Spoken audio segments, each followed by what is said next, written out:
जय जगन्नाथ पिला माने आशा करछि कि आपण माने समस्त भलरे थिबे। मु राकेश आपण मानक स्वागत करुछि degree education Odisha YouTube channel को। तेबे आजिकार ही क्लास रे आम डिस्कसन करिबा +2 सेकेंड ईयर हिस्ट्री रो सेकेंड चैप्टर जहार कि नाम रही ऋग वैदिक युग एवं परवर्ती वैदिक युग। तो आजिकार यही पार्ट रे पिला माने आमे ऋग वैदिक युग को भल भाव में आलोचना करिबा एवं यार परवर्ती क्लास रे आमे परवर्ती वैदिक युग संपर्क में आलोचना करिबा। तो जदि पिला माने तुमको ये क्लास टी भल लागुची तेबे निहाती भाव में क्लास टी गोटे लाइक करिवो एवं निश्चित भाव में चैनल टी गोटे सब्सक्राइब करिवो।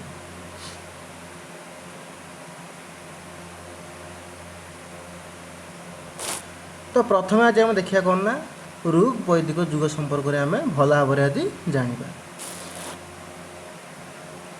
तो आर्य मानक आगमन सहित भारत इतिहास एक नूतन युगर सूत्रपात घटी। आर्य शब्दर अर्थ हूँ कौन पिला माने ना कुलीन बा महत व्यक्ति। यहीटा को पिला माने टिके नोट करिबा हला। तो आर्य शब्दर अर्थ हूँ कौन ना कुलीन बा महत व्यक्ति हला।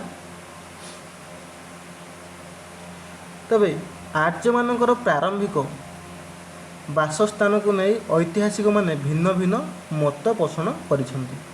से माने केंद्र एशिया बा सेंट्रल एशिया रे बसवास करुथिले बोली कहीं कहीं ऐतिहासिक मत मध्य देइथांती।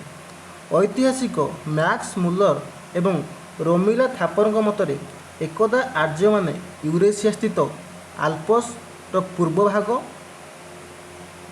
कास्पियन समुद्र अंचल एवं दक्षिण रूसियार समतल अंचल रे स्थायी भाव में से बसवास करुले। एटा थिला कहार मत ना आमर ऐतिहासिक मैक्स मुलर एवं रोमिला थापर मतरे। मात्र कालक्रमे से माने विभिन्न गोष्ठी रे विभक्त होई ग्रीस एशिया माइनर एवं परे ईरान एवं शेष रे भारत आड़क धीरे धीरे कौन करथिले आगमन करथिले बा आसीथिले क्यों माने ना आर्य माने हला। तबे एतएव आर्य माने भारतर स्थायी बासिंदा नथिले जेहेतु से माने भारत बाहर भारत को आसीथिले तेणुक से माने प्रकृत में भारतर स्थायी बासिंदा नथिले परंतु बाह्य देश मानक आसी से माने एठारे स्थायी भाव में बसवास करथिले। को माने ना आर्य माने अर्थात आर्य माने भारतर मूल बासिंदा नथिले मात्र से माने भारत बाहर आसी भारत में स्थायी भाव में बसवास करथिले।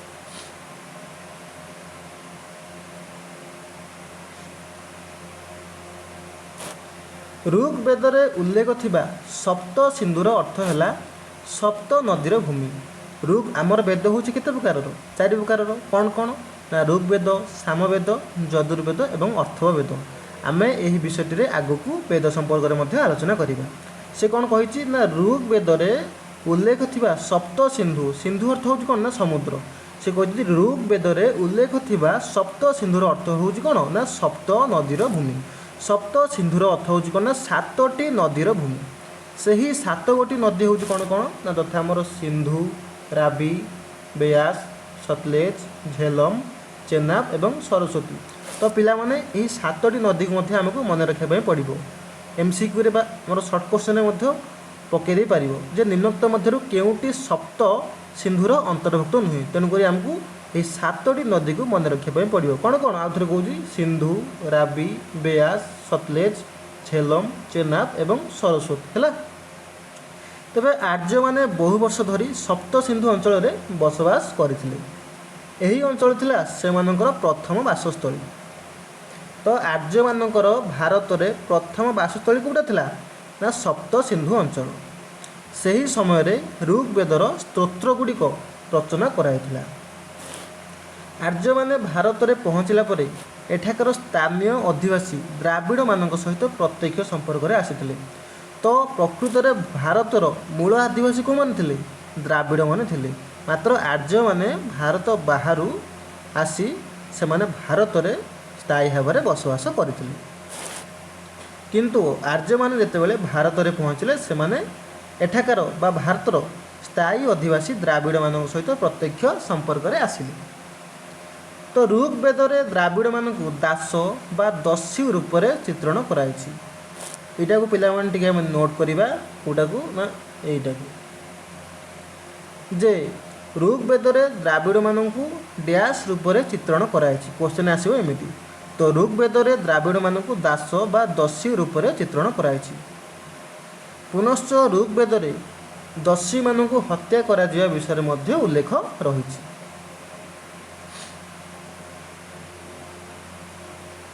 तापर कौन कही ना वैदिक युग को मुख्यतः पिला माने दुई भाग में विभक्त कराई। तो आम प्रथम आलोचना कर वैदिक युग को आम दी भाग में विभक्त कर कौन कौन तथा प्राचीन वैदिक युग आ गए हूँ परवर्ती वैदिक युग है। तो वैदिक युग को पिला माने आमर दी भाग में विभक्त कराई। कौन कौन ना प्राचीन वैदिक युग आ गए हूँ परवर्ती वैदिक युग। आ पिला माने सब मन रखियो जे प्राचीन वैदिक युगर अन्य नाम हूँ कौन ना प्राचीन वैदिक युगर अन्य नाम हूँ कौन ना ऋग वैदिक युग एवं आदि वैदिक युग बोली मध्य प्राचीन वैदिक युग को कह जाई थाए हैला। आउ थरे कहूची प्राचीन वैदिक युगर अन्य नाम हूँ कौन ना ऋग वैदिक युग आ गोटे हूँ कौन ना आदि वैदिक युग हैला। संस्कृत शब्द विद रु वेद शब्दटी आसी अछि एटा को पिला माने टिके हमें नोट करिबा हैला। क्वेश्चन केमि आसीबो ना संस्कृत शब्द डैश रु वेद शब्दटी आसी अछि ना संस्कृत शब्द विद धातुरु बा विद रु वेद शब्दटी आसी अछि। तबे वेदर अर्थ होची कोन ना पिला माने ना ज्ञान। वेदर अर्थ होची कोन ना ज्ञान हैला। लोक माने वंशानुक्रमिक भाव में यहाकू शुणी शुणी मन रखुवा हेतु यहाकू श्रुति बोली मध्य कह जाए। तेबे पिला माने आमे कौन जानिले ना वेद शब्दटी संस्कृत शब्द विद रु आसी अछि एवं वेदर अर्थ होची कौन पिला माने ना ज्ञान। लोक माने जेहेतु वेद को लोक माने वंशानुक्रमिक भाव में यहाकू शुणी शुणी मन रखुले तेणुक यहाकू श्रुति बोली मध्य कह जाए। जेहेतु आमर प्राचीन वैदिक युग बा ऋग वैदिक युग आमर लिपिर आविष्कार हो ना जमीक कि बर्तमान आम लिखुं अ आ हर्षई दीर्घई सेतबेले लिपिर आविष्कार हो ना तेणुक लोक मैंने शुणी शुणी मन रखुले और यह उच्चारण करुले। तेणुक जेहेतु यह शुणी शुणी मन रखुले तेणुक यह श्रुति बोली कह जाए। तेबे वेद हूँ केते प्रकार ना चारि प्रकार पिला माने वेद केते प्रकार ना चारि प्रकार। तो आम बर्तमान गोटी गोटी करी समस्त वेद को आलोचना करिबा। प्रथम आसीगला कौन ना पिला माने हमरो ना ऋग्वेद। तो ऋग्वेद है आमर सबुठारु पुरातन वेद। तो जदि क्वेश्चन आसिला जे सबुठारु प्राचीन बा पुरातन वेद कोटा ना आम कौन लिखा उत्तर ना ऋग्वेद।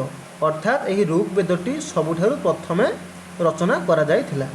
यह हेउची विश्वर प्राचीनतम धर्म ग्रंथ। एथिरे उल्लेख थिबा 1028टी स्तोत्र को 10टी मंडल रे पिला माने विभक्त कराई। तो क्वेश्चन आसो कौन ना ऋग्वेदर केतोटी मंडल अच्छी ऋग्वेदर केतोटी मंडल अच्छी। तो ऋग्वेदर केतरा मंडल अच्छी ना 10टी मंडल अच्छी है। आउ ऋग्वेदर स्तोत्र केतरा अच्छी ना 1028टी है। तेबे ऋग्वेद हूँ आमर सबुठारु प्राचीनतम वेद एवं एथिरे 10टा मंडल अच्छी एवं एथिरे 1028टी स्तोत्र अच्छी। यही स्तोत्र गुड़िक ज्ञानर भंडार रूपे गृहीत होता है। ऋषि माने यही स्तोत्र गुड़ी को ईश्वर को उत्सर्ग करिसेंती। तापर आसीगला कौन आमर ना यजुर्वेद। तो एथिरे पिला माने 2082टी स्तोत्र अच्छी। यही स्तोत्र केतरा केतरा अच्छी कौ वेदरे एटा के पिला माने आमे भल भाव में मन रखा पड़ो कारण एथिरु MCQ रु एथिरु क्वेश्चन आस्थाए। तो यज्ञ समय उच्चारण करा जाउथुबा स्तोत्र बा क्रियाकर्म विषय यही वेदरे उल्लेख अच्छी। तो यजुर्वेदर पिला माने आमर 2082टी स्तोत्र अच्छी एवं यज्ञर विभिन्न प्रकार कर्मकांड मान सबू यही यजुर्वेदरे उल्लेख अच्छी। तो क्वेश्चन आसो केमिति ना निम्नोक्त मध्य केउं वेदरे यज्ञर विभिन्न प्रकार क्रियाकर्म एवं कर्मकांड विषय उल्लेख रही। ताने करेक्ट आंसर कौन है ना यजुर्वेद है। तापर आम देखा पिला माने सामवेद विषय। तो पुरोहित माने देवादेवी उद्देश्य बलि देवा समय एथिरे थिबा 1875टी स्तोत्र को उच्चारण करें। तो सामवेदरे आमर केतटा स्तोत्र अच्छी ना 1875टा स्तोत्र अच्छी।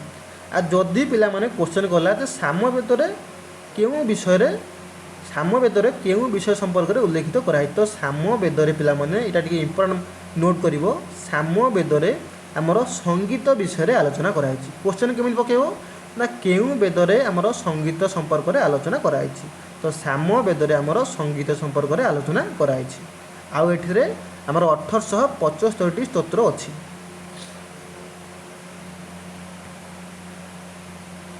तापर आसला कौन ना आमर अर्थव वेद।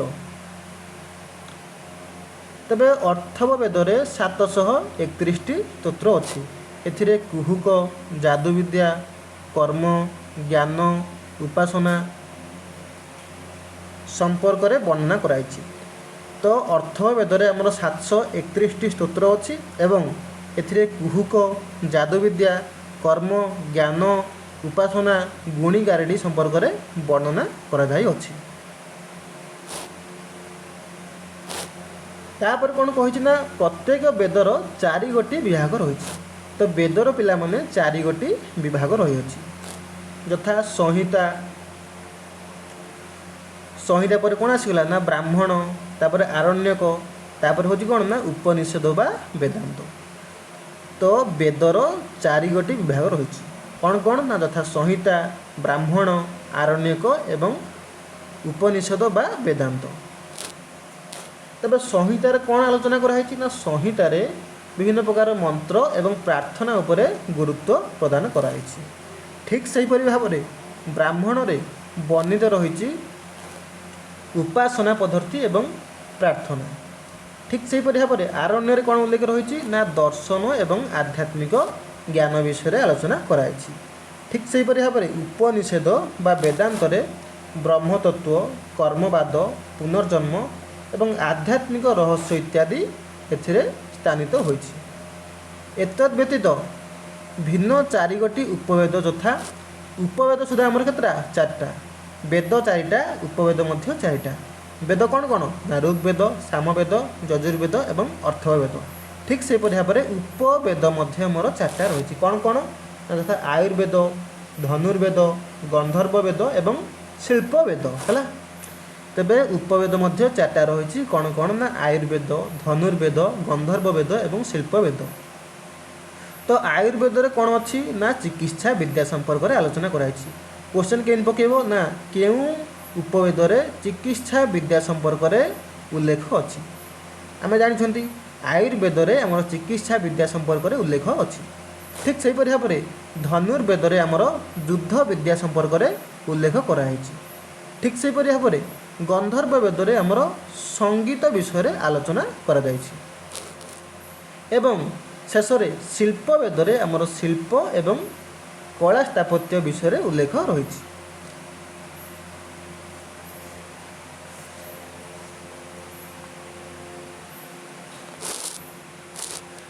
तो तापर आम देखा ऋग वैदिक युग है। तो आर्य माने पिला माने जो समय भारत वर्ष मध्य को प्रवेश कले एवं स्थायी भाव में बसवास आरंभ कले सही समय को प्राचीन वैदिक युग बोली कहा जाय थाए। प्राचीन वैदिक युगर अन्य नाम होची कौन ना ऋग वैदिक युग एवं आदि वैदिक युग बोली मध्य ताहाकु कहा जाय। तो आम आरंभ आलोचना करचंदी जे वैदिक युग को 2 भाग में विभक्त कराई। गोटे हूँ प्राचीन वैदिक युग आ गोटे हूँ परवर्ती वैदिक युग। तो आजिकार यही क्लास आम डिस्कसन करवा केवल प्राचीन वैदिक युग संपर्क में। यार परवर्ती क्लास रे आम परवर्ती वैदिक युग संपर्क में आलोचना करवा। तेबे प्राचीन वैदिक युगर ऋग्वेद रचना कराइथिला। तेबे प्राचीन वैदिक युग बा ऋग वैदिक युग बा आदि वैदिक युग ए 3टा होची एका है। तेबे प्राचीन वैदिक युग रे आमर ऋग्वेद रचना कराइथिला। तेणु यही युग को ऋग वैदिक युग बोली मध्य कहा जाय थाए। तो जदि क्वेश्चन आसीबो जे प्राचीन वैदिक युग को कहीं ऋग वैदिक युग बोली कहा जाय थाए, तेबे तार सठिक उत्तर कौन हम जेहेतु प्राचीन वैदिक युग रे ऋग्वेद को रचना कराइथिला तेणु यह ऋग वैदिक युग बोली कहा जाय।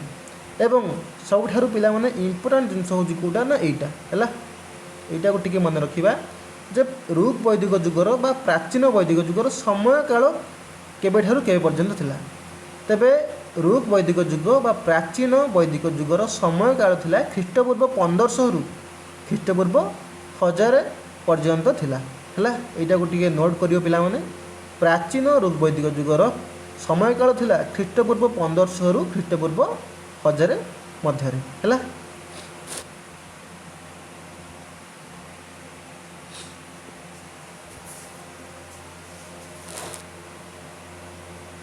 ତାପରେ ଆମେ ଦେଖିବା ସେମାନଙ୍କର ସାମାଜିକ ଜୀବନ ବା ସୋସିଆଲ ଲାଇଫ୍ ସମ୍ପର୍କରେ।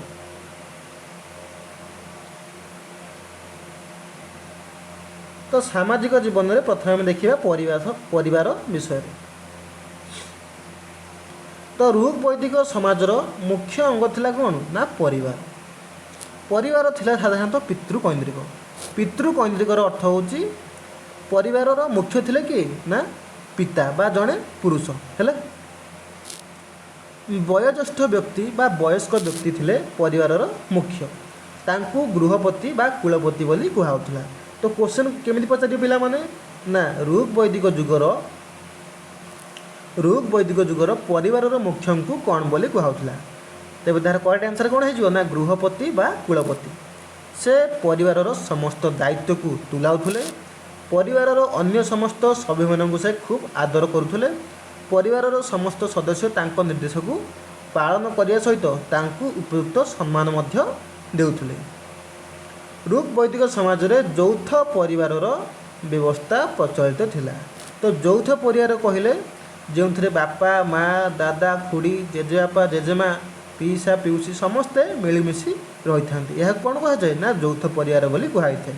ତେବେ ଋକ୍ ବୈଦିକ ସମାଜରେ ସାଧାରଣତଃ ଯୌଥ ପରିବାର ପ୍ରଚଳିତ ଥିଲା। ପରିବାରର ସମସ୍ତ ସଦସ୍ୟ ଖୁବ୍ ଆନନ୍ଦରେ ନିଜର ଜୀବନକୁ ଅତିବାହିତ କରୁଥିଲେ। ସେମାନେ ମଧୁର ସମ୍ପର୍କ ଡୋରିରେ ବାନ୍ଧି ହୋଇ ପରସ୍ପର ପ୍ରତି କର୍ତ୍ତବ୍ୟ କରୁଥିଲେ। ପରିବାରର ସାମୂହିକ ସ୍ୱାର୍ଥ ପ୍ରତି ସମସ୍ତେ ଯତ୍ନବାନ ଥିଲେ।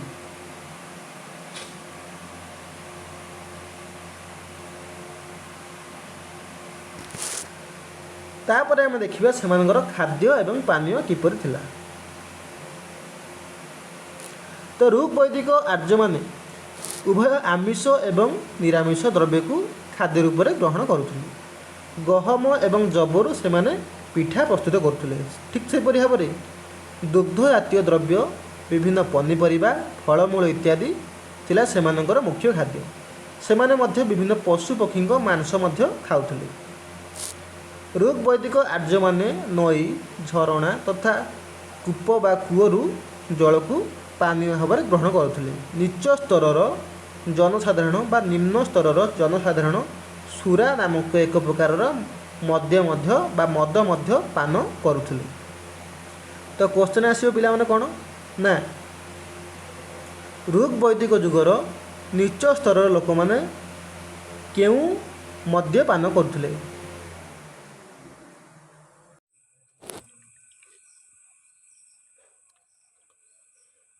ତ ତାପରେ ଆମେ ଦେଖିବା କ'ଣ ନା ପୋଷାକ ଏବଂ ଅଳଙ୍କାର ସମ୍ବନ୍ଧରେ ଆମେ ଜାଣିବା। ପୋଷାକ ଏବଂ ଅଳଙ୍କାର ସମ୍ବନ୍ଧରେ ଆମେ ଜାଣିବା। ତ ଋକ୍ ବୈଦିକ ଆର୍ଯ୍ୟମାନଙ୍କର ପୋଷାକ ପରିଚ୍ଛଦ ଥିଲା ଖୁବ୍ ସରଳ ଏବଂ ନିରାଡ଼ମ୍ବର।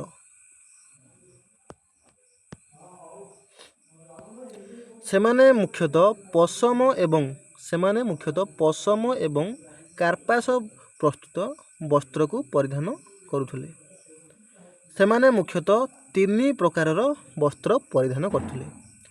ତ ସେମାନେ ମୁଖ୍ୟତଃ ପିଲାମାନେ 3 ପ୍ରକାରର ବସ୍ତ୍ର ପିନ୍ଧୁଥିଲେ। ସେଗୁଡ଼ିକ ହେଉଛି କ'ଣ ଯଥା ନିବି ବା ନିମ୍ନବାସ, ଦ୍ୱିତୀୟଟି ହେଉଛି ବାସ ବା ପରିଧାନ ଏବଂ ତୃତୀୟଟି ହେଉଛି କ'ଣ ନା ଅଧିବାସ ବା ଉତ୍ତରୀୟ। ତ ଆମର ଋକ୍ ବୈଦିକ ଯୁଗର ଲୋକମାନେ 3 ପ୍ରକାରର ବସ୍ତ୍ର ପିନ୍ଧୁଥିଲେ। ପ୍ରଥମଟି ହେଉଛି କ'ଣ ନା ନିବି ବା ନିମ୍ନବାସ, ଦ୍ୱିତୀୟଟି ହେଉଛି ବାସ ବା ପରିଧାନ, ତୃତୀୟଟି ହେଉଛି କ'ଣ ନା ଅଧିବାସ ବା ଉତ୍ତରୀୟ। ତେବେ ଉଭୟ ପୁରୁଷ ଏବଂ ନାରୀ ଅଳଙ୍କାର ପ୍ରିୟ ଥିଲେ। ଅଳଙ୍କାର ଗୁଡ଼ିକ ମୁଖ୍ୟତଃ ପୋହଳା, ସ୍ୱର୍ଣ୍ଣ ଏବଂ ବିଭିନ୍ନ ଧାତୁରେ ନିର୍ମିତ ହେଉଥିଲା। ସେହି ସମୟର ଅଳଙ୍କାର ଗୁଡ଼ିକ ଥିଲା କ'ଣ ନା ଯଥା କର୍ଣ୍ଣଫୁଲ ବା ଆମେ ଯାହାକୁ କହୁଛନ୍ତି କାନଫୁଲ, ନାକଫୁଲ, କୁଟୀର ବା ମଥାମଣି, ବଳା, ପାଉଁଜି, ନିଷ୍କ ବା ଗଳାର ଚେନ୍। ନାରୀମାନଙ୍କୁ କେଶ ପ୍ରସାଧନ ଜଣା ଥିଲା। ପୁରୁଷମାନେ ଖୁର ସାହାଯ୍ୟରେ ନିଶ ଏବଂ ଦାଢ଼ି କାଟୁଥିଲେ। ତାପରେ ଆମେ ଦେଖିବା ସେମାନଙ୍କର ଶିକ୍ଷା ସମ୍ବନ୍ଧରେ। ତ ପ୍ରାଚୀନ ବୈଦିକ ଯୁଗରେ ଗୁରୁକୁଳ ଶିକ୍ଷା ପଦ୍ଧତି ପ୍ରଚଳିତ ଥିଲା। ଶିଷ୍ୟ ବା ବ୍ରହ୍ମଚାରୀମାନେ ଆଚାର୍ଯ୍ୟଙ୍କ ଆଶ୍ରମରେ ରହୁଥିଲେ। ଶିଷ୍ୟ ବା ବ୍ରହ୍ମଚାରୀମାନେ ଆଚାର୍ଯ୍ୟ ବା ଗୁରୁଙ୍କ ଆଶ୍ରମରେ ରହୁଥିଲେ। ଅବସ୍ଥାନ କରୁଥିବା ସମୟରେ ଶିଷ୍ୟମାନେ ବିଭିନ୍ନ କାର୍ଯ୍ୟ ମଧ୍ୟ କରୁଥିଲେ। ସେହି କାର୍ଯ୍ୟ ଗୁଡ଼ିକ ହେଉଛି କ'ଣ କ'ଣ ନା ଯେମିତିକି ଶିଷ୍ୟମାନେ ଗୃହପାଳିତ ପଶୁମାନଙ୍କୁ ଲାଳନ ପାଳନ କରିବା ସହିତ ଭିକ୍ଷା ମଧ୍ୟ ମାଗୁଥିଲେ। ରନ୍ଧନ ପାଇଁ ଜାଳେଣୀ ସାମଗ୍ରୀ ମଧ୍ୟ ସେମାନେ ସଂଗ୍ରହ କରୁଥିଲେ। ଠିକ୍ ସେହିପରି ଭାବରେ ବଗିଚାର ରକ୍ଷଣାବେକ୍ଷଣ, ହସ୍ତଶିଳ୍ପ ଏବଂ ଆଶ୍ରମର ଦୈନନ୍ଦିନ କାର୍ଯ୍ୟ ମଧ୍ୟ ସେମାନେ ସମ୍ପାଦନ କରୁଥିଲେ। ଗୁରୁ ଥିଲେ ପଥ ପ୍ରଦର୍ଶକ ଏବଂ ଜଣେ ଅନୁକରଣୀୟ ତଥା ପିତୃତୁଲ୍ୟ ବ୍ୟକ୍ତି, ଯିଏକି ଶିଷ୍ୟମାନଙ୍କୁ ପିତାଙ୍କ ପରି ବ୍ୟବହାର କରୁଥିଲେ। ତେବେ ଗୁରୁକୁଳ ଶିକ୍ଷାର ମୂଳ ଉଦ୍ଦେଶ୍ୟ ଥିଲା ଚରିତ୍ର ଗଠନ ଏବଂ ନୀତିଶାସ୍ତ୍ର ଅଧ୍ୟୟନ ହେଲା। ତେବେ ଗୁରୁକୁଳ ଶିକ୍ଷାର ମୂଳ ଉଦ୍ଦେଶ୍ୟ କ'ଣ ଥିଲା ନା ଗୋଟେ ପିଲାର ବା ଗୋଟେ ଶିଷ୍ୟର କିପରି ଚରିତ୍ରଟା ଉତ୍ତମ ହେବ ଏବଂ ତାକୁ ନୀତିଶାସ୍ତ୍ର ମଧ୍ୟ ଅଧ୍ୟୟନ କରାଯାଉଥିଲା। ତେବେ ସତ୍କର୍ମ, ସାଧୁତା, ନମ୍ରତା, ସଦାଚାର, କଠୋର ପରିଶ୍ରମ ଇତ୍ୟାଦି ଉପରେ ଗୁରୁତ୍ୱ ମଧ୍ୟ କରାଯାଉଥିଲା। ଶିଷ୍ୟମାନଙ୍କୁ ବ୍ୟାକରଣ, ନୀତିଶାସ୍ତ୍ର, ତର୍କଶାସ୍ତ୍ର, ଗଣିତ, ପୁରାଣଶାସ୍ତ୍ର, ଜ୍ୟୋତିଷଶାସ୍ତ୍ର, ସାମରିକ ବିଦ୍ୟା, ଆଇନ, ବୈଦିକ ସାହିତ୍ୟ ଇତ୍ୟାଦି ବିଷୟରେ ଶିକ୍ଷାଦାନ କରାଯାଉଥିଲା। ଶିକ୍ଷା ସମାପ୍ତି ପରେ ଶିଷ୍ୟମାନେ ଗୁରୁଙ୍କୁ ସ୍ୱେଚ୍ଛାକୃତ ଭାବରେ ବା ନିଜ ଇଚ୍ଛା ଅନୁସାରେ ଗୁରୁ ଦକ୍ଷିଣା ପ୍ରଦାନ କରୁଥିଲେ।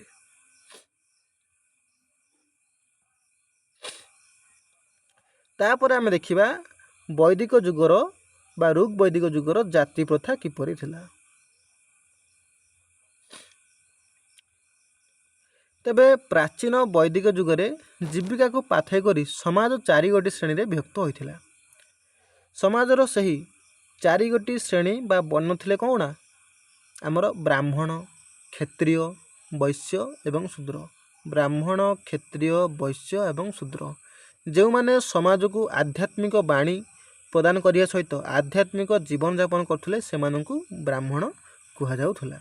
ଯେଉଁମାନେ ସମାଜକୁ ବାହ୍ୟ ଆକ୍ରମଣରୁ ରକ୍ଷା କରିବା ପାଇଁ ଆଭ୍ୟନ୍ତରୀଣ ଶୃଙ୍ଖଳା ରକ୍ଷା କଲେ ସେମାନେ ହେଉଛନ୍ତି କ'ଣ ନା କ୍ଷତ୍ରିୟ ଭାବରେ ପରିଚିତ ହେଲେ।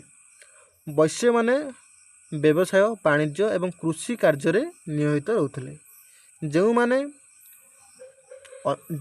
ଉପରେ ବର୍ଣ୍ଣିତ ଅର୍ଥାତ୍ ବ୍ରାହ୍ମଣ, କ୍ଷତ୍ରିୟ ଏବଂ ବୈଶ୍ୟ ଏହି ତିନିଗୋଟି ଜାତିର ସେବା କାର୍ଯ୍ୟକୁ କଲେ ସେମାନଙ୍କୁ କ'ଣ କୁହାଗଲା ନା ଶୂଦ୍ର ବୋଲି କୁହାଯାଉଥିଲା।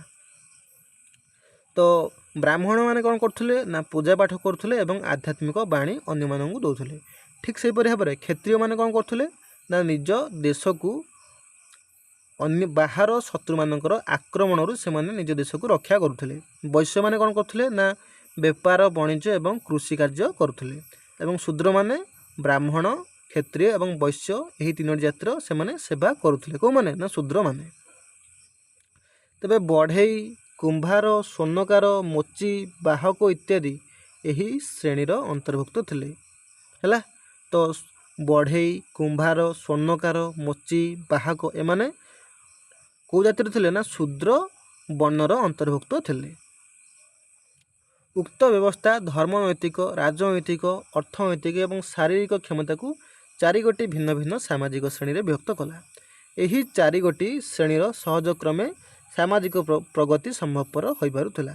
ତେବେ ପ୍ରାଚୀନ ବୈଦିକ ଯୁଗରେ ଜାତି ପ୍ରଥା ପ୍ରଚଳିତ ନଥିଲା। ପିଲାମାନେ ଏଇଟାକୁ ଟିକେ ଆମେ ନୋଟ୍ କରିବା। ତେବେ ପ୍ରାଚୀନ ବୈଦିକ ଯୁଗରେ ଆମର ଜାତି ପ୍ରଥା ପ୍ରଚଳିତ ନଥିଲା ହେଲା।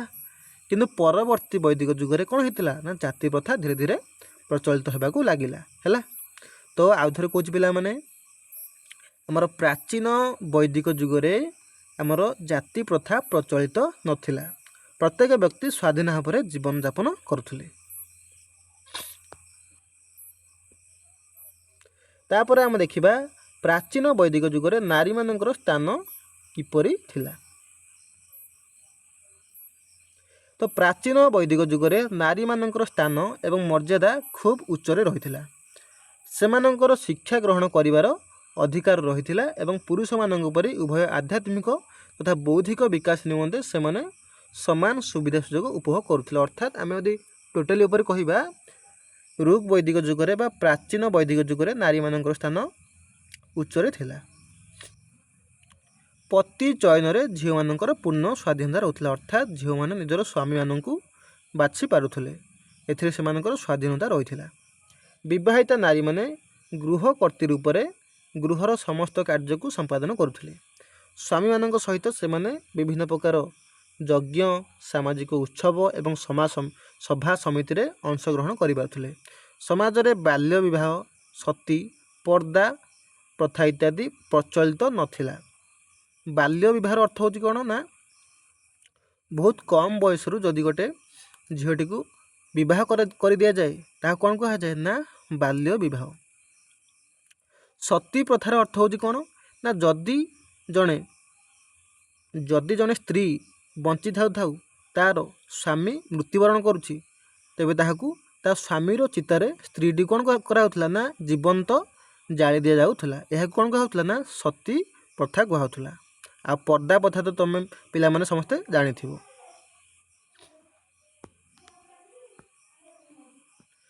ତ ଆମର ପ୍ରାଚୀନ ବୈଦିକ ଯୁଗରେ ଏହିସବୁ କଳଙ୍କିତ ପ୍ରଥା ଗୁଡ଼ିକ ନଥିଲା। ବିଧବାମାନେ ପୁନର୍ବିବାହ ମଧ୍ୟ କରିପାରୁଥିଲେ। ସେ ଯୁଗରେ କେତେଜଣ ବିଦୁଷୀ ଯଥା ଆପାଲା, ଗାର୍ଗୀ, ମୈତ୍ରେୟୀ, ବିଶ୍ୱବାରା, ଘୋଷା, ସିକ୍ତା ଇତ୍ୟାଦି ସ୍ତୋତ୍ର ମଧ୍ୟ ରଚନା କରିଥିଲେ। ଅର୍ଥାତ୍ ପ୍ରାଚୀନ ବୈଦିକ ଯୁଗରେ ଏହି ଯେଉଁ ମହିୟସୀ ମହିଳାମାନେ କେଉଁମାନେ ଥିଲେ ନା ଯଥା ଆପାଲା, ଗାର୍ଗୀ, ମୈତ୍ରେୟୀ, ବିଶ୍ୱବାରା, ଘୋଷା, ସିକ୍ତା ଏହି ମହିଳାମାନେ କ'ଣ କରିଥିଲେ ନା ଋକ୍ ବେଦର ସ୍ତୋତ୍ର ଗୁଡ଼ିକ ମଧ୍ୟ କିଛିଟା ସେମାନେ ରଚନା କରିଥିଲେ।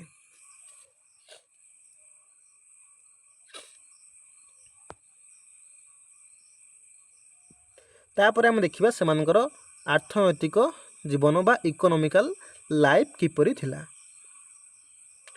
ପ୍ରାଚୀନ ବୈଦିକ ଯୁଗର ଅର୍ଥନୀତି ମୁଖ୍ୟତଃ ଗ୍ରାମ୍ୟ ଜୀବନ ଉପରେ ପିଲାମାନେ ଆଧାରିତ ଥିଲା।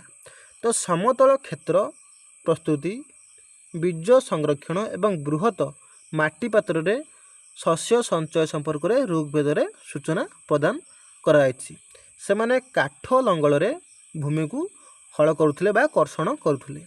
ବୈଦିକ ଶାସ୍ତ୍ରରେ ବିଭିନ୍ନ ଜୀବିକା ବିଷୟରେ ଉଲ୍ଲେଖ ମଧ୍ୟ ରହିଛି।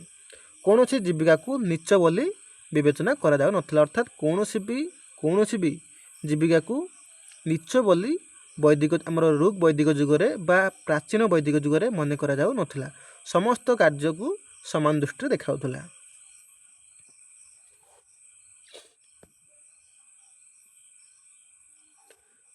ତାପରେ ଆମେ ଦେଖିବା କୃଷି ସମ୍ପର୍କରେ।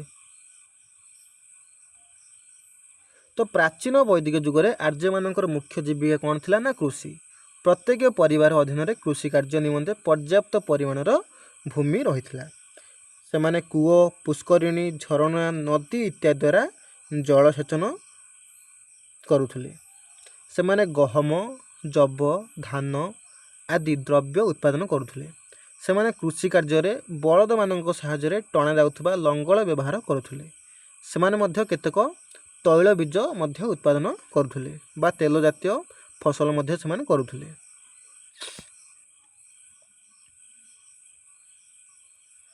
ତାପରେ ଆମେ ଦେଖିବା ସେମାନଙ୍କର ପଶୁପାଳନ ସମ୍ବନ୍ଧରେ।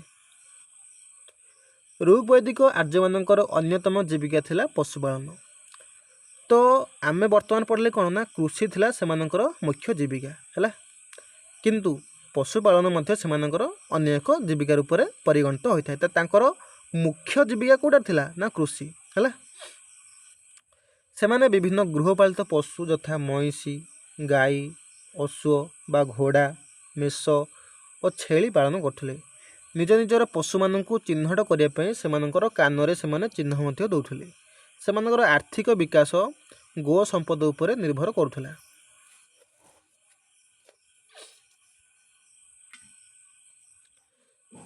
ତାପରେ ଆମେ ଦେଖିବା କାରିଗରୀ କୌଶଳ ବା ଶିଳ୍ପ ବିଷୟରେ।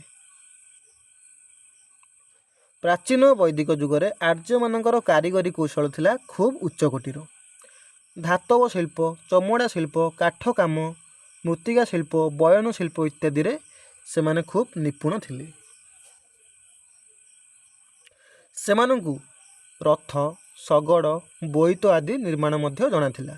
ସେମାନେ ବିଭିନ୍ନ ପ୍ରକାରର ଅଳଙ୍କାର ମଧ୍ୟ ପ୍ରସ୍ତୁତ କରି ବିଦେଶକୁ ପ୍ରେରଣ କରୁଥିଲେ, ଅର୍ଥାତ୍ ବିଦେଶକୁ ପଠାଉଥିଲେ। ସେମାନେ ମୁଦ୍ରା ପ୍ରସ୍ତୁତ କରିବା ପଦ୍ଧତି ପ୍ରାୟତଃ ଜଣା ନଥିଲା। ଏଇଟା ପିଲାମାନେ ଟିକେ ନୋଟ୍ କର ହେଲା।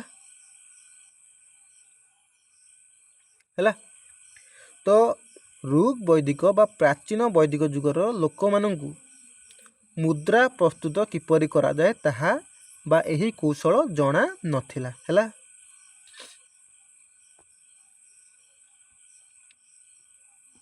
ତାପରେ ଆମେ ଜାଣିବା ସେମାନଙ୍କର ବ୍ୟବସାୟ ବାଣିଜ୍ୟ ବିଷୟରେ। ତ ପ୍ରାଚୀନ ବୈଦିକ ଯୁଗର ଆର୍ଯ୍ୟମାନେ ବହିର୍ବାଣିଜ୍ୟରେ ଲିପ୍ତ ଥିବା ବିଷୟ ବୌଦ୍ଧ ସ୍ରୋତରୁ ଜଣାପଡ଼େ। ତ ବହିର୍ବାଣିଜ୍ୟ କହିଲେ କ'ଣ ବୁଝୁ ଆମେ? ନା ଅନ୍ୟ ଦେଶମାନଙ୍କ ସହିତ ବାଣିଜ୍ୟ କାରବାର କରିବାକୁ କ'ଣ କୁହାଯାଏ? ବହିର୍ବାଣିଜ୍ୟ ବୋଲି କୁହାଯାଏ। କିନ୍ତୁ ଅନ୍ତଃ ବାଣିଜ୍ୟର ଅର୍ଥ ହେଉଛି କ'ଣ? ନା ନିଜ ଦେଶ ଭିତରେ ବାଣିଜ୍ୟ କରିବାକୁ କ'ଣ କୁହାଯାଏ? ନା ଅନ୍ତଃ ବାଣିଜ୍ୟ କୁହାଯାଏ। ତେବେ ପ୍ରାଚୀନ ବୈଦିକ ଯୁଗର ଆର୍ଯ୍ୟମାନେ ବହିର୍ବାଣିଜ୍ୟରେ ଲିପ୍ତ ଥିବା ବିଷୟ ବୌଦ୍ଧ ସ୍ରୋତରୁ ଜଣାପଡ଼େ। ବାହ୍ୟ ଦେଶମାନଙ୍କୁ ସେମାନେ କାର୍ପାସ ବା କପା ଏବଂ ପଶମ ଦ୍ୱାରା ନିର୍ମିତ ବସ୍ତ୍ର ତଥା ଚମଡ଼ା ଦ୍ୱାରା ପ୍ରସ୍ତୁତ ଦ୍ରବ୍ୟକୁ ରପ୍ତାନି କରୁଥିଲେ। ରପ୍ତାନିର ଅର୍ଥ କ'ଣ? ନା ପଠେଇବା ହେଲା, ପଠଉଥିଲେ। ଗାଈକୁ ସାଧାରଣ ମୂଲ୍ୟର ଏକକ ରୂପରେ ସେମାନେ ଗ୍ରହଣ କରୁଥିଲେ। ପଣି ନାମରେ ଏକ ବଣିକ ଗୋଷ୍ଠୀ ଖୁବ୍ ପ୍ରଭାବଶାଳୀ ଥିଲେ। ଏଇଟା ପିଲାମାନେ ଟିକେ ନୋଟ୍ କର। ତ କ୍ୱେଶ୍ଚନ୍ କ'ଣ ଆସିବ? ନା ଋକ୍ ବୈଦିକ ଯୁଗରେ କେଉଁ ନାମରେ ଏକ ବଣିକ ଗୋଷ୍ଠୀ ଖୁବ୍ ପ୍ରଭାବଶାଳୀ ଥିଲା? ତ ଏହାର କରେକ୍ଟ ଆନ୍ସର୍ କ'ଣ ହେଇଯିବ? ନା ପଣି। ତେବେ ଋକ୍ ବୈଦିକ ଯୁଗରେ ପଣି ନାମରେ ଏକ ବଣିକ ଗୋଷ୍ଠୀ ଖୁବ୍ ପ୍ରଭାବଶାଳୀ ଥିଲା। ତାପରେ କ'ଣ କହିଛି? ନା ପଣ୍ୟ ବିନିମୟ ବ୍ୟବସ୍ଥା ଦ୍ୱାରା ବାଣିଜ୍ୟ ବ୍ୟବସାୟ ପରିଚାଳିତ ହେଉଥିଲା। ତ ବାଣିଜ୍ୟ ବ୍ୟବସାୟଟା କେମିତି ପରିଚାଳିତ ହେଉଥିଲା? ନା ପଣ୍ୟ ବିନିମୟ ବ୍ୟବସ୍ଥା ଦ୍ୱାରା। ପଣ୍ୟ ବିନିମୟର ଅର୍ଥ ହେଉଛି କ'ଣ? ନା ଜିନିଷ ବଦଳରେ ଜିନିଷ। ଅର୍ଥାତ୍ ମନେକର ମୋ ପାଖରେ କିଲେ ଡାଲି ଅଛି, ଅନ୍ୟ ଜଣଙ୍କ ପାଖରେ କିଲେ ସୋରିଷ ଅଛି। ମୋତେ କ'ଣ ଦରକାର? ନା ମୋତେ ଦରକାର ସୋରିଷ ଦରକାର, କିନ୍ତୁ ତାକୁ ଦରକାର ଡାଲି। ତ ମୁଁ ତାକୁ ଡାଲି କିଲେ ଦେଇକିନା ତା ପାଖରୁ ସୋରିଷ ଆଣିବି ଏବଂ ସିଏ ମୋତେ ସୋରିଷ ଦେଇକିନା ଡାଲି କିଲେ ନେବ ହେଲା। ଜିନିଷ ବଦଳରେ ଜିନିଷ ହେଲା। ଏହାକୁ କୁହାଯାଏ କ'ଣ? ନା ପଣ୍ୟ ବିନିମୟ ବ୍ୟବସ୍ଥା। ବୁଝିହେଲା? ଠିକ୍ ଅଛି। ତେବେ ଋକ୍ ବେଦରୁ ନୌ ବାଣିଜ୍ୟ ସମ୍ପର୍କରେ ମଧ୍ୟ ଆଭାସ ମିଳିଥାଏ। ଅର୍ଥାତ୍ ସେମାନେ ନୌକା ଦ୍ୱାରା ନଦୀରେ ମଧ୍ୟ ବାଣିଜ୍ୟ କାରବାର କରୁଥିବାର ମଧ୍ୟ ପ୍ରମାଣ ମିଳିଥାଏ।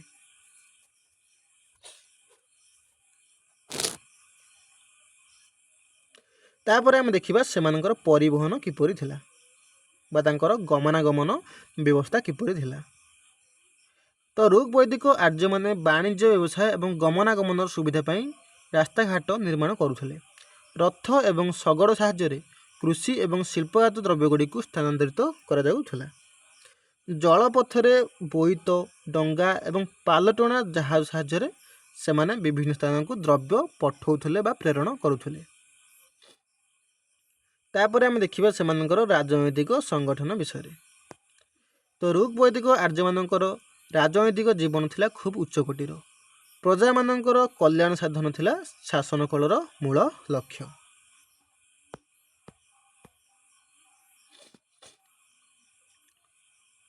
ତାପରେ ଆମେ ଦେଖିବା ସେମାନଙ୍କର ରାଜନୈତିକ ଅନୁଷ୍ଠାନ ବିଷୟରେ। ତେବେ ପରିବାର ଥିଲା ରାଜନୈତିକ ସଂଗଠନର ମୂଳପିଣ୍ଡ। କ୍ୱେଶ୍ଚନ୍ ଏମିତି ସୁଦ୍ଧା ପଚାରିବ କ'ଣ? ନା ଡ୍ୟାସ୍ ଥିଲା ଋକ୍ ବୈଦିକ ଯୁଗର ରାଜନୈତିକ ସଂଗଠନର ମୂଳପିଣ୍ଡ। କ'ଣ ହେଇଯିବ? ନା ପରିବାର। ତେବେ କେତେ ଗୁଡ଼ିଏ ପରିବାରକୁ ନେଇ ଏକ ଗ୍ରାମ ଗଠିତ ହୋଇଥିଲା। ଠିକ୍ ସେହିପରି ଭାବରେ କେତେ ଗୁଡ଼ିଏ ଗ୍ରାମକୁ ନେଇ ଗୋଟିଏ ବିସ୍ ଗଠିତ ହୋଇଥିଲା ଏବଂ କେତୋଟି ବିସ୍କୁ ନେଇ ଏକ ବା ଜନପଦ ବା ରାଷ୍ଟ୍ର ଗଠିତ ହୋଇଥିଲା। ତେବେ ପ୍ରଥମେ ଆସିଲା କ'ଣ? ନା ଆମର ପରିବାର।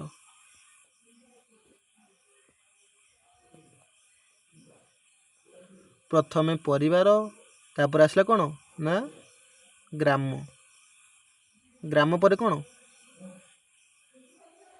ग्राम पर आसीगला आमर कौन ना 20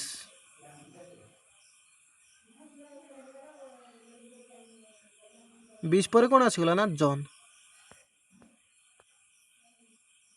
है। तो प्रथम आसला आमर परिवार है आउ थे मुझे पे कहूँ प्रथम आसीगला आमर परिवार केते गुड़िए परिवार को नहीं गोटे ग्राम है। तो ग्राम पर कौन आसीगला ना केते गुड़िए ग्राम को नहीं गोटे 20 है केते गुड़े 20 को नहीं कौन गठित होता ना जन बा जनपद बा राष्ट्र। आउ गोटे कथा पे कहूँ ये जन जनपद आ राष्ट्र मध्य केवे भी कन्फ्यूजन हेनी यार अर्थ हूँ गोटे है जन जहाँ जनपद जहाँ राष्ट्र मध्य ताहा है।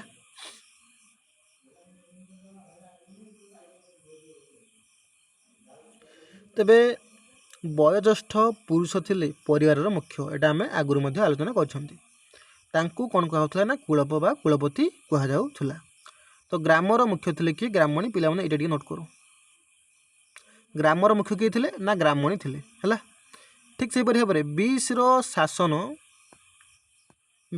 शासन मुख्य को 20 पति बोली कहुला 20 रो शासन मुख्य कौन कहला ना 20 पति कहला यहाँ टे नोट करो है। तो ग्रामर मुख्य किए ग्रामणी 20 रो मुख्य हूँ किए 20 पति है। ठीक से भाव में जन बा जनपद बा राष्ट्र मुख्य किए थे ना राजन राजा बा राजन यहाँ टे नोट करो जोटा जोटा पिला माने मु नोट करने कहूँ से नोट करो है। तेबे ऋग्वेद रे भारत जदु एवं पुरु इत्यादि जनपदर नाम उल्लेख रही।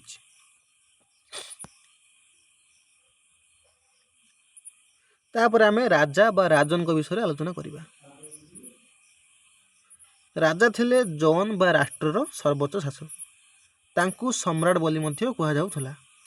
प्रजा मानक मत अनुसार से शासन परिचालना करुले शांति श्रृंखला रक्षा एवं प्रजा मानकर धन जीवन रक्षा थिला राजनकर मुख्य कर्तव्य। से मूल्यवान पोशाक परिधान करने सहित अर्थात से राजा कौन करते ना मूल्यवान पोशाक पिंधुले सहित कारुकार्यपूर्ण प्रासाद बा महल रोते। प्रजा मानक ठारू राजस्व आदाय युद्ध परिचालना एवं धर्म रक्षा थिला तांकर कर्तव्य। तो प्रजा मानक ठारू केमिति राजस्व को आदाय करेंगे युद्ध को परिचालना एवं धर्म रक्षा थिला तांकर कर्तव्य कहार ना राजांकर। राजतंत्र थिला वंशानुक्रमिक। तो जेहेतु राजा शासन करते तेणु आम तो समस्त जानते कौन ना राजतंत्र साधारणतः वंशानुक्रमिक। यार वंशानुक्रमिक अर्थ हूँ कौन ना प्रथम राजा शासन करेंगे तांकर पुत्र यहीपरि भाव में चलो है। यहीटा कौन कह जाए ना वंशानुक्रमिक। केतेक परिस्थिति रे प्रजा माने राजा को निर्वाचित करुले। राजा थिले उदार न्यायवंत एवं साहसी हेले आवश्यक बोली प्रजा माने आशा पोषण करुले। तापर आम देखिबा राज कर्मचारी विषय है। तो राजा थिले शासन केन्द्रबिंदु अर्थात शासन मुख्य थिले किए ना राजा। विभिन्न कर्मचारी यथा पुरोहित सेनानी ग्रामणी एवं राजदूत तांको शासन रूपक व्यवसाय रे सहायता करथले। तो राजा को शासन कार्य सहायता कौ मान करथले ना यथा पुरोहित सेनानी ग्रामणी एवं राजदूत। पुरोहित राजा को शासन संबंधी परामर्श देउथले।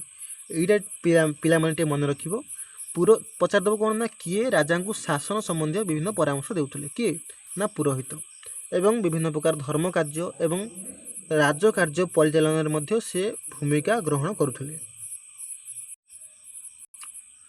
तापर कौन कही ना युद्ध समय राष्ट्र हित पाई धर्म कार्यर आयोजन करुथले किए ना आमर पुरोहित। तो पुरोहित कार्य कौन आम जानले तापर आम जानिबा सेनानी ग्रामणी एवं राजदूतर कार्य कौन थिला। तो सेना बाहिनी मुख्य थिले किए ना सेनानी है। तो क्वेश्चन केन पचार ना सेना बाहिनी मुख्य किए थिले। तो सेना बाहिनी मुख्य थिले सेनानी बा सेनापति है। भावन जे सेनानी जड़े अलग आ सेनापति जड़े अलग है। सेनानी जी सेनापति सी जोटा भी ऑप्शन देथिबो सेटा को आमे करेक्ट आंसर भाविया है। तो सेना बाहिनी मुख्य थिले कि ना सेनानी बा सेनापति। ସାମରିକ ବିଭାଗର ପରିଚାଳନା ଦାୟିତ୍ୱ ତାଙ୍କଠାରେ ନିଶ୍ଚିତ ଥିଲା। ଏଇଟା ତ ଅଟୋମେଟିକଲି ଆମକୁ ଜଣାପଡ଼ୁଛି ଯେ ସେନାପତି ସାମରିକ ବିଭାଗର ପରିଚାଳନା କରିବେ ହେଲା। ସେ ଯୁଦ୍ଧକୁ ପରିଚାଳନା କରୁଥିଲେ। ଦୂତ ନାମକ କର୍ମଚାରୀ ରାଜ୍ୟରେ ଘଟୁଥିବା ବିଭିନ୍ନ ଘଟଣା ସମ୍ପର୍କରେ ରାଜାଙ୍କୁ ସୂଚନା ଦେଉଥିଲେ। ତ ଦୂତର କାମ କ'ଣ ଥିଲା ନା ରାଜ୍ୟରେ ଯେକୌଣସି ବି ଗୋଟେ ଘଟଣା ଘଟିବ ସେ ଆସି ରାଜାଙ୍କ ପାଖରେ ସୂଚନା ଦେବ। ଗ୍ରାମଣୀ କ'ଣ କରୁଥିଲେ ନା ଗ୍ରାମ୍ୟ ଶାସନ ତଦାରଖ କରିବା ସହିତ ରାଜସ୍ୱ ମଧ୍ୟ ଆଦାୟ କରୁଥିଲେ। ତ ଗ୍ରାମଣୀ କିଏ ଥିଲେ ନା ପ୍ରତ୍ୟେକ ଗ୍ରାମର ଜଣେ ମୁଖ୍ୟ ଥିଲେ। ତାଙ୍କୁ କ'ଣ କୁହାହେଉଥିଲା ନା ଗ୍ରାମଣୀ ବୋଲି କୁହାହେଉଥିଲା। ତାଙ୍କର କାର୍ଯ୍ୟ କ'ଣ ଥିଲା ନା ସେ ଗାଁର ଶାସନକୁ ତଦାରଖ କରୁଥିଲେ ଏବଂ ଗାଁର ରାଜସ୍ୱ ମଧ୍ୟ ଆଦାୟ କରୁଥିଲେ। ତାପରେ ଆମେ ଦେଖିବା ସଭା ଓ ସମିତି ବିଷୟରେ ହେଲା। ତ ପ୍ରାଚୀନ ବୈଦିକ ଯୁଗରେ ରାଜାମାନେ ସ୍ୱେଚ୍ଛାଚାରୀ ନଥିଲେ। ସ୍ୱେଚ୍ଛାଚାରୀର ଅର୍ଥ ହେଉଛି ରାଜାଙ୍କ ମନକୁ ଯାହା ଆସିବ ସେମାନେ ତାହା କରିବେ ହେଲା। ଏଟା ହେଉଛି ସ୍ୱେଚ୍ଛାଚାରୀର ଅର୍ଥ।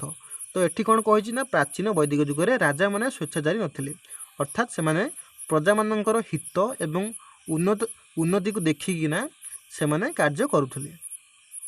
ତ ପ୍ରଚଳିତ ରୀତିନୀତି ପରମ୍ପରା ଏବଂ ଧର୍ମଶାସ୍ତ୍ର ଅନୁସାରେ ଶାସନ ପରିଚାଳିତ ହେଉଥିଲା। ସଭା ସମିତି ଓ ବିଧାତା ନାମରେ 3 ଗୋଟି ପ୍ରତିନିଧିମୂଳକ ଅନୁଷ୍ଠାନ ରାଜାଙ୍କୁ ଶାସନ ସମ୍ବନ୍ଧୀୟ ପରାମର୍ଶ ପ୍ରଦାନ କରୁଥିଲେ। ଅଭିଜ୍ଞ ତଥା ବୟସ୍କ ବ୍ୟକ୍ତିମାନଙ୍କୁ ନେଇ ସଭା ଗଠିତ ହେଉଥିଲା। ଏଇଟା ପିଲାମାନେ ଟିକେ ନୋଟ୍ କରିବା ହେଲା। ତ କ'ଣ କହିଛି ନା ଅଭିଜ୍ଞ ତଥା ବୟସ୍କ ବ୍ୟକ୍ତିମାନଙ୍କୁ ନେଇକିନା ଆମର ସଭାଟା ଗଠିତ ହେଉଥିଲା। ଠିକ୍ ସେହିପରି ଭାବରେ ଜନ୍ର ସମସ୍ତ ଅଧିବାସୀମାନଙ୍କୁ ନେଇ ସମିତି ଗଠନ କରାଉଥିଲା। ତ ଆମର ସଭାଟା କେମିତି ଗଠନ କରାଉଥିଲା ନା କେବଳ ଅଭିଜ୍ଞ ତଥା ବୟସ୍କ ବ୍ୟକ୍ତିମାନଙ୍କୁ ନେଇ ସଭା ଗଠିତ କରାଉଥିଲା।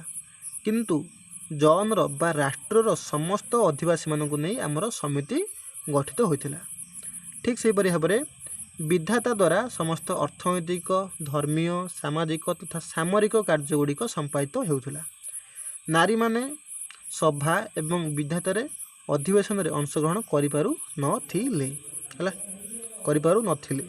ସଭା ଏବଂ ସମିତିର କାର୍ଯ୍ୟ ଥିଲା ସରକାର ଏବଂ ପ୍ରଶାସନକୁ ପରିଚାଳନା କରିବା ସମ୍ଭ୍ରାନ୍ତ ଗୋଷ୍ଠୀର ସଭ୍ୟମାନଙ୍କ ମଧ୍ୟରୁ ଉପରୋକ୍ତ ବ୍ୟକ୍ତିଙ୍କୁ ରାଜା ରୂପରେ ମନୋନୀତ କରିବା ଇତ୍ୟାଦି।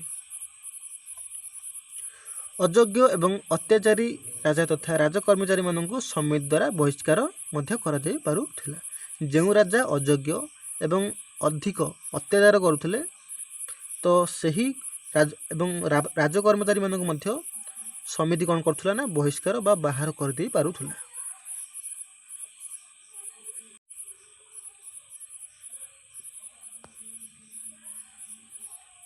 ତାପରେ ଆମେ ଦେଖିବା କ'ଣ ନା ବିଚାର ବ୍ୟବସ୍ଥା ବିଷୟରେ ଆଲୋଚନା କରିବା। ତ ପ୍ରଚଳିତ ପରମ୍ପରା ଏବଂ ପ୍ରଥା ଅନୁସାରେ ବିଭିନ୍ନ ସମସ୍ୟାର ସମାଧାନ କରାଉଥିଲା।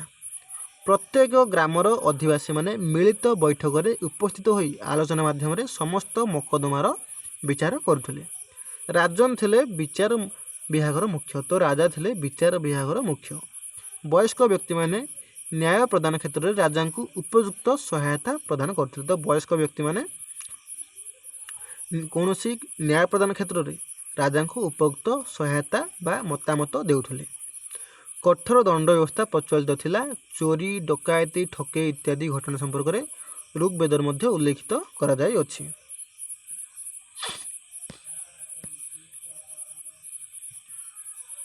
ତାପରେ ଆମେ ଦେଖିବା ସେମାନଙ୍କର ସାମରିକ ବ୍ୟବସ୍ଥା କିପରି ଥିଲା।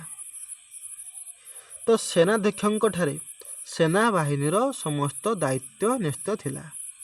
ସେନାବାହିନୀର 3 ଗୋଟି ବିଭାଗ ରହିଥିଲା, ଯଥା ପଦାତିକ, ଅଶ୍ୱାରୋହୀ, ରଥାରୋହୀ। ଯେଉଁମାନେ ଚାଲି ଚାଲି ଯୁଦ୍ଧ କରୁଥିଲେ ସେମାନଙ୍କୁ କ'ଣ କୁହାଯାଉଥିଲା ନା ପଦାତିକ ବୋଲି କୁହାଯାଉଥିଲା। ଯେଉଁମାନେ ଘୋଡ଼ା ପିଠିରେ ବା ଅଶ୍ୱର ପିଠିରେ ବସିକିନା ଆମର ଯୁଦ୍ଧ କରୁଥିଲେ ସେମାନଙ୍କୁ ଅଶ୍ୱାରୋହୀ ଏବଂ ଯେଉଁମାନେ ରଥରେ ବସିକିନା ଯୁଦ୍ଧ କରୁଥିଲେ ସେମାନଙ୍କୁ ରଥାରୋହୀ ବୋଲି କୁହାଯାଉଥିଲା। ତ ପଦାତିକ ସୈନ୍ୟଙ୍କୁ ପତି ଏବଂ ରଥାରୋହୀମାନଙ୍କୁ ରଥୀ ବୋଲି କୁହାଯାଉଥିଲା। ପିଲାମାନେ ଏଇଟା ଟିକେ ନୋଟ୍ କର।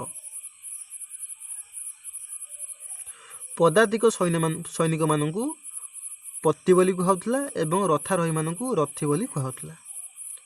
ତ ଯୁଦ୍ଧ କ୍ଷେତ୍ରରେ ସୈନିକମାନେ ଧନୁଶର, ବର୍ଚ୍ଛା, ଖଣ୍ଡା, କୁଠାର ଇତ୍ୟାଦି ଏହିସବୁ ଅସ୍ତ୍ରଗୁଡ଼ିକ ସେମାନେ ବ୍ୟବହାର କରୁଥିଲେ। ସେମାନେ ଶିରସ୍ତ୍ରାଣ, ସାଞ୍ଜୁ, ଢାଲ ଇତ୍ୟାଦି ପ୍ରତିରକ୍ଷାମୂଳକ ଅସ୍ତ୍ର ବ୍ୟବହାର ମଧ୍ୟ କରୁଥିଲେ। ବାହ୍ୟ ଶତ୍ରୁ ବା ବାହାର ଶତ୍ରୁର ଆକ୍ରମଣକୁ ପ୍ରତିହତ କରିବା ନିମନ୍ତେ ପୁର ବା ଦୁର୍ଗମାନ ମଧ୍ୟ ନିର୍ମାଣ କରାଯାଉଥିଲା। ପୁରପତି ନାମକ କର୍ମଚାରୀଙ୍କ ଉପରେ ଦୁର୍ଗ ପରିଚାଳନା ଦାୟିତ୍ୱ ନ୍ୟସ୍ତ ଥିଲା। ପିଲାମାନେ ଏଇଟା ଟିକେ ନୋଟ୍ କର ହେଲା। କ୍ୱେଶ୍ଚନ୍ କେମିତି ଆସିବ ନା ଦୁର୍ଗ ବା ପୁରର ମୁଖ୍ୟ କିଏ ଥିଲେ? ଏମିତି ସୁଦ୍ଧା କ୍ୱେଶ୍ଚନ୍ ଆସିବ କ'ଣ ନା ପୁର ବା ଦୁର୍ଗର କେଉଁ କର୍ମଚାରୀଙ୍କ ଉପରେ ତାଙ୍କର ପରିଚାଳନା ଦାୟିତ୍ୱଟା ନ୍ୟସ୍ତ ଥିଲା? ତାହେଲେ କରେକ୍ଟ ଆନ୍ସର୍ କ'ଣ ହେଇଯିବ ନା ପୁରପତି।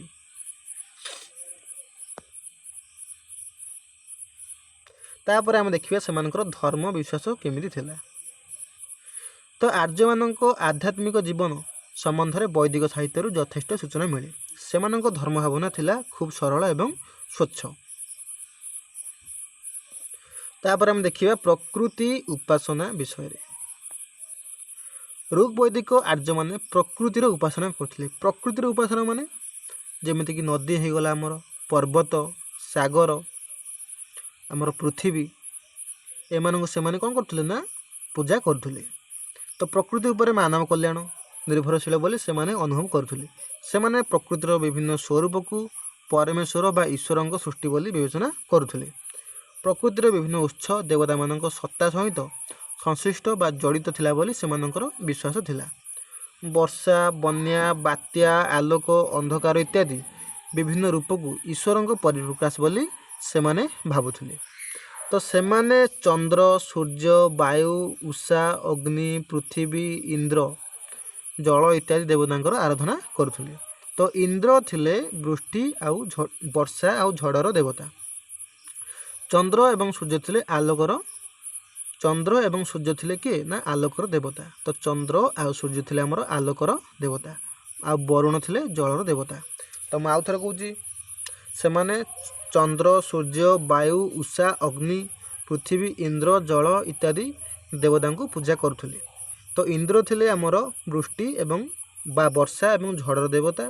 ଚନ୍ଦ୍ର ଏବଂ ସୂର୍ଯ୍ୟ ଥିଲେ ଆଲୋକର ଦେବତା ଏବଂ ବରୁଣ ଥିଲେ ଜଳର ଦେବତା।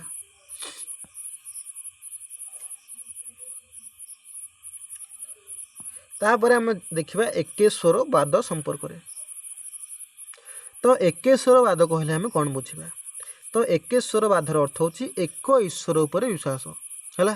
ବର୍ତ୍ତମାନ ଆମେ କ'ଣ କରୁଛନ୍ତି ନା ବହୁ ଈଶ୍ୱରବାଦ ଉପରେ ବିଶ୍ୱାସ କରୁଛନ୍ତି। ଯେମିତିକି ଆମ ହିନ୍ଦୁ ଧର୍ମରେ ଯେମିତିକି ଉଦାହରଣ ସ୍ୱରୂପ ବିଭିନ୍ନ ପ୍ରକାର ଆମେ ଈଶ୍ୱରଙ୍କୁ ପୂଜା କରୁଛନ୍ତି। ଯେମିତିକି ଶିବ, ଗଣେଶ, ବିଷ୍ଣୁ, ପାର୍ବତୀ ହେଲା। କିନ୍ତୁ ଏକେଶ୍ୱରବାଦର ଅର୍ଥ ହେଉଛି କ'ଣ ନା ସବୁ ଈଶ୍ୱର ଏକ ହେଲା। ତ ସେ କ'ଣ କହିଛି ନା ଋକ୍ ବେଦରେ ଆର୍ଯ୍ୟମାନେ ଏକେଶ୍ୱରବାଦ ସମ୍ବନ୍ଧରେ ସ୍ପଷ୍ଟ ସୂଚନା ରହିଛି। ଆର୍ଯ୍ୟମାନେ ପ୍ରକୃତିର ବିଭିନ୍ନ ଉତ୍ସକୁ ଉପାସନା କରୁଥିଲେ ମଧ୍ୟ ସବୁକିଛି ଏକମାତ୍ର ଈଶ୍ୱରଙ୍କର ଦାନ ବୋଲି ସେମାନେ ବିଶ୍ୱାସ କରୁଥିଲେ। ଈଶ୍ୱର ଏକ ତଥା ଅଭିନ୍ନ ବୋଲି ସେମାନଙ୍କର ବିଶ୍ୱାସ ଥିଲା। ଅର୍ଥାତ୍ ଈଶ୍ୱର ଏକ ହେଲା। ଈଶ୍ୱରଙ୍କୁ ସେମାନେ ଭାଗ ଭାଗ କରୁନଥିଲେ ବା ବିଭକ୍ତ କରୁନଥିଲେ। ଋକ୍ ବେଦରେ ଉଲ୍ଲେଖ ଅଛି ଯେ ଇନ୍ଦ୍ର, ବରୁଣ, ମିତ୍ର, ଅଗ୍ନି, ଯମ, ମାତରିଶ୍ୱନ ଇତ୍ୟାଦି ଏକମାତ୍ର ଈଶ୍ୱରଙ୍କର ବିଭିନ୍ନ ନାମ ମାତ୍ର।